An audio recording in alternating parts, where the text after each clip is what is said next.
রাওয়ালপিন্ডিতে বাংলাদেশের সামনে ইতিহাসের হাতছানি। টেস্ট ফরম্যাটে কখনো পাকিস্তানকে হারাতে না পারা বাংলাদেশ এবার স্বাগতিকদের ডবল দলের স্বপ্ন দেখছে।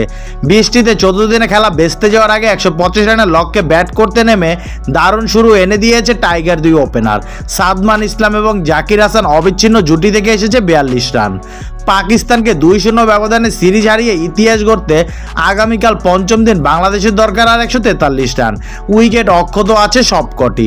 অন্যদিকে প্রথম টেস্টে 10 উইকেটের ভরাডুবির পর দ্বিতীয় টেস্ট বাঁচাতে পাকিস্তানের দরকার 10 উইকেট। অবশ্য বৃষ্টিতে পঞ্চম দিন ভেস্তে গেলেও পয়েন্ট ভাগাভাগির সুযোগ থাকছে।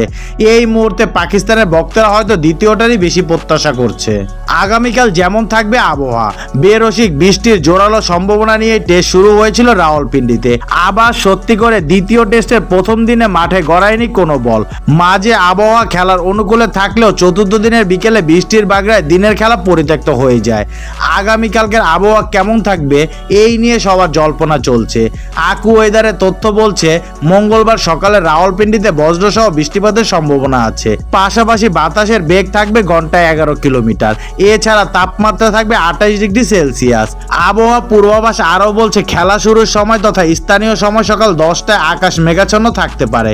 এরপর কিছু সময় বজ্রপাতের সম্ভাবনাও আছে। এছাড়া বৃষ্টির মাঝে রোদের ঝলকানিও দেখা যেতে পারে। অবশ্য কিছু সময়ের জন্য বৃষ্টি বন্ধ থাকলেই জয়নগরে পা ফেলতে পারবে বাংলাদেশ। এই মুহূর্তে বাংলাদেশের সমর্থকদের আশা তেমনটাই।